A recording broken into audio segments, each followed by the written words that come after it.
They told her not to look into the light. The villagers had whispered it like a curse when Lydia Ashcombe arrived in Dunmere Hollow, a place forgotten by maps, where fog never lifted and time felt wrinkled around the edges. She thought them superstitious, quaint. But then again, she had come here to disappear, hadn't she?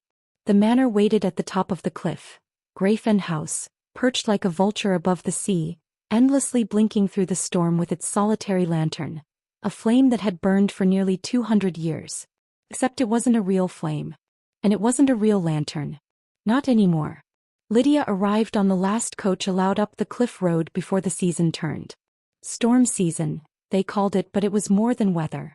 Even the horses had gone quiet as the manor came into view, a towering relic of salt-soaked stone, its crooked chimney bleeding smoke into the bruised sky. The housekeeper, Miss Calder, met her at the threshold. "Miss Ashcombe. You're early." "I like to be early," Lydia said, stepping over the threshold as thunder rolled behind her. She could have sworn the floorboards sighed. "I imagine it's a comfort," Miss Calder said. "To be first." First. Miss Calder didn't answer. The room she was given was cold despite the roaring fireplace. Her trunks were already there. Someone had unpacked them. She didn't like that. Nor did she like the painting above the mantel. A woman in widow's black standing beside the same lantern that crowned the cliffs now. Her face was blurred not by time but by deliberate strokes. The plaque beneath read only, "She waits." Lydia went to draw the curtains. She paused. From this angle she could see the lantern, perched atop the widow's tower high above the western cliff. And as dusk deepened, the strange flame ignited. It didn't flicker like fire. It watched. That night she dreamt of the sea. She stood on the cliffs in a black gown not her own. The waves below were wrong, not crashing but whispering. A ship stood still in the water, long sunken and upright. On its deck stood the widow from the painting, holding the lantern high. Except it wasn't a lantern anymore. It was a skull. Lit from within. Lydia woke gasping. The fire in the hearth had gone out. Her breath misted in the room despite the sealed windows. She reached for her robe and stopped. On the floor, drawn in ash and seawater, was a symbol. An eye with flame for lashes. And beneath it, words written in a hand not her own. "Do not light it again." Lydia found the housekeeper in the west wing the next morning. Miss Calder didn't deny the symbol nor the dreams. "We don't touch the tower," she said plainly. "We leave it to her." "To who?" Miss Calder hesitated. "The widow." "You mean the one from the painting?" "That's not a painting, Miss Ashcombe. It's a memory. This house was hers long before your name was ever whispered in stone." Lydia crossed her arms. "You act like she's still here." The housekeeper smiled grimly. "She's not here. She's beneath. But the light lets her see. And if she sees too much, she may want to walk again." Later, Lydia found the key anyway. She wasn't sure why she searched for it. Only that it felt like it had been waiting for her. Behind the old bed frame. Wrapped in velvet and iron. She held it only a second before the lantern blinked. Not flickered. Like a thing with a lidless eye. And just for a moment Lydia wasn't in her body. She stood in the tower. Felt the salt wind. Held the skull. And the widow stood behind her, whispering in a voice made of bells underwater. "I know your name now." The key was heavy. Older than the house somehow. Lydia held it long after the dream ended, fingers numb despite the fire she'd built. It had no markings but she knew exactly where it fit. And that terrified her more than the dream. She told herself she wouldn't use it. But the light blinked again. Once for yes. Twice for no. 3 times for home. That's what the journal said. The journal she hadn't packed. The one she found beneath the floorboards, beneath the bones of some small animal that still had its teeth. Miss Calder noticed her at breakfast. "You dreamt again." Lydia didn't answer. "You'll hear her more now. She likes voices. Especially broken ones." "I'm not broken." The old woman smirked. "Aren't you?" And Lydia saw herself reflected in the teacup, older somehow. Hollow-eyed. Her lips moving slightly even when she wasn't speaking. By afternoon the rain turned black. Not metaphorically, black. As if the sky had bled. It struck the windows in heavy drops that left streaks like ink across the glass. Lydia watched it from the library where the fire refused to light. He tried to read. But every book said the same thing. "I see you." I see you. I see you. I see you. She fled the library. The words followed her down the corridor, carved into the wallpaper. She passed portraits that no longer had faces, only mirrors where heads should be. And in those mirrors, her reflection blinked the wrong eye. She didn't remember reaching the base of the tower. But there she stood. Lantern above, blinking steadily, though no wind stirred the fog. The tower door, once sealed tight, now stood open. No light inside. Only steps winding up. The smell of salt and old perfume. Lydia gripped the key in her fist. He climbed. Each step bent beneath her weight like bone under strain. The walls dripped something that wasn't quite water. Paintings lined the stairwell. The same woman again and again, always veiled, always holding the lantern. And in each one the lantern changed. First it was brass. Then bone. Then flesh. Then herself curled inside it, asleep. The final painting was blank. But her shadow was already painted into the frame. At the top, the widow's room. Round, hollow, ringed with candle niches that hadn't been touched in centuries. The lantern hung from the center, still burning. But it wasn't oil-fed. It breathed. Lydia stepped close. And saw that inside the flame, not beneath, not around, but within, there was a face. Screaming. Hers. I know your name now. The voice came from every candle. It was her voice. Twisted backward. Inverted and thick with sea brine. You've spoken it to yourself too often. You've whispered it in grief. You've mourned things not dead. That makes you mine. Lydia reached out. And touched the lantern. The wind screamed. The tower trembled. The room changed, not over time but instantly, like a photo developing in blood. She now stood in a mirror of the room, cracked and underwater. The air thick. Candles floating upside down. And the widow stood beside her. She had no face. Only a mouth. Sewn shut. Still whispering. Lydia tried to move. But her body remained behind. She was watching herself now, her own form staring into the lantern, slack-jawed, eyes blank. The widow turned. Raised one finger. Say it and it becomes you. Deny it and she takes your place. Lydia screamed herself awake. In her room. No lantern in sight. No tower door open. Except her feet were wet. Salt water pooled on the floor. And on her dressing mirror, written in fog. You lit it. The house no longer obeyed time. After the tower, the clocks spun like wind chimes in a storm. Day came without light and night fell while the sun still burned above the clouds. Lydia wandered corridors that led to unfamiliar wings, where portraits blinked and whispered behind glass. The servants avoided her now. Even Miss Calder. She had become watched. Watched by the flame. Watched by the mirrors. And most of all by herself. One morning, or evening, she couldn't tell, she found a letter in her own handwriting beneath the door. You have always been here. The moment you stepped inside, she began stitching herself into your bones. She is not a ghost. She is a hunger. Lydia dropped the letter. But her hands remembered the weight of the pen. She had written it. Or would. The next dream was not a dream. She was in a wedding gown. Veil soaked in seawater, stained with ash.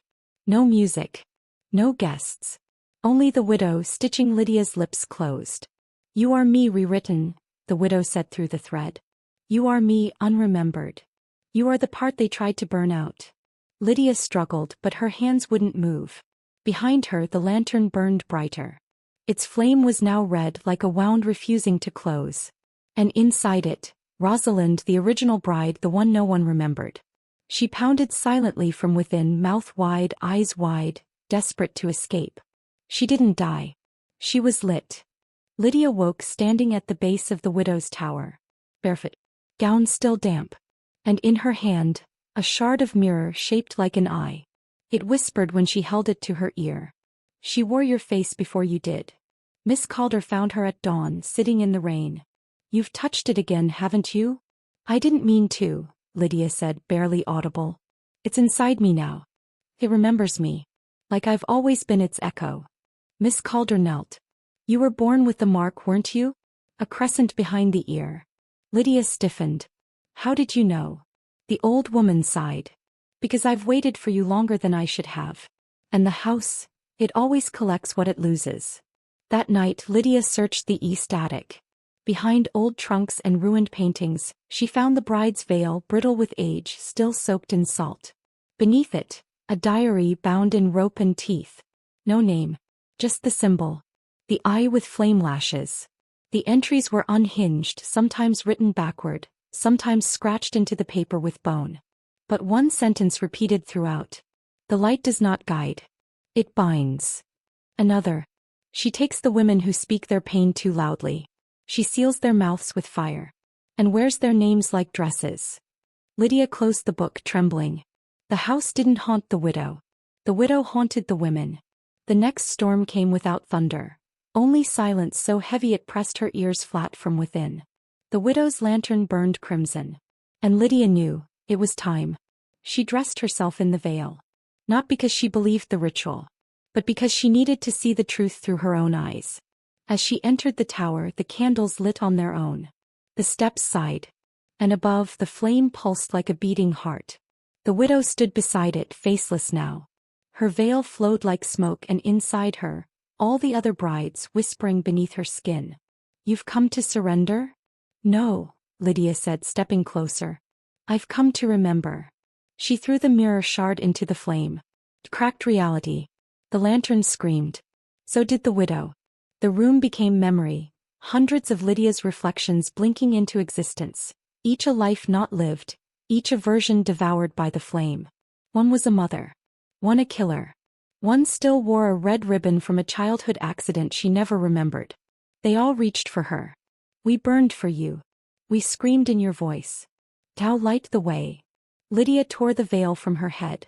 The widow lunged, mouth unstitched now, teeth like piano keys. But Lydia did not run. She opened her mouth. And screamed. It wasn't rage. It wasn't fear. It was remembrance. Of every woman the widow had devoured. Of every name she'd worn like perfume. The tower cracked. The lantern shattered. The flame inverted. And from within the ruin Lydia rose. Not burning. Not broken. But lit from within by a new light. One that didn't bind but revealed. The widow had vanished. And in her place, only a mirror. Empty. Waiting. Silent. The manor was silent. After the tower shattered, the house shifted. Rooms were smaller. Ceilings lower. Shadows longer. Dunmere Hollow itself felt peeled back. Its fog thinner but heavier, as if weighted with unseen eyes. Lydia stood in the ruined tower, barefoot, veil in hand. She had broken the lantern. But not the curse. Because now she remembered everything. She had been here before. Not in this body. Not in this time. But in other names wearing other lives. Lydia, Rosalind, Eliza, Maeve, Clara. Each time she had found the tower. Each time she had touched the light. Each time the widow had devoured her, then reborn her under a new name. The curse wasn't a haunting. It was a loop. And now for the first time someone had broken through. Miss Calder found her at the base of the stairs. You shattered it. Lydia nodded. I saw myself. All of me. The housekeeper's eyes glistened. Do you understand what that means? That I was never just one person. The echo of every woman the flame consumed. Calder reached into her apron and handed Lydia a folded paper. It was blank. But in her hands it wrote itself. This time the light remembers you. That night Lydia wandered Greyfen one last time. The house was unbinding itself. Floorboards creaked like they were breathing. Doors opened into other eras. She saw 1892 through the pantry, 1723 through the nursery. She passed through one and watched her former self, Rosalind, writing desperate letters by candlelight, letters no one would ever read. Another door showed Clara dancing alone in a white gown, tears and mascara merging. Every room was a grave. Every mirror mouth. Every reflection a warning. And in all of them the lantern burned, inside each woman's chest. At midnight the sea rose higher than ever before. Waves crashed over the cliff's edge, not with violence, but with ceremony. The house shuddered once. And from the broken tower a new light sparked. Not crimson. Not gold. But silver. A cool remembering flame. The kind that doesn't consume, but reveals. Lydia climbed once more. The tower had grown. There were now names carved into every step. All of them hers. Each life the widow had worn.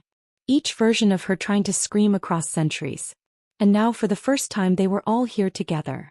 At the top, the lantern reforged. It pulsed as she approached. And the veil whispered behind her, even though she no longer held it. Will you become the last bride or the last flame? She stared into the new light. This time there were no visions. No voices. Only a reflection. Her reflection. But not twisted. Not haunted. Whole. She realized what the widow had been hiding. Not a prison. A mirror. A reflection so pure, so absolute, that most who looked into it couldn't withstand the truth of who they were. And so the flame burned their name away. But Lydia remembered. She reached into the flame. It did not burn. It embraced.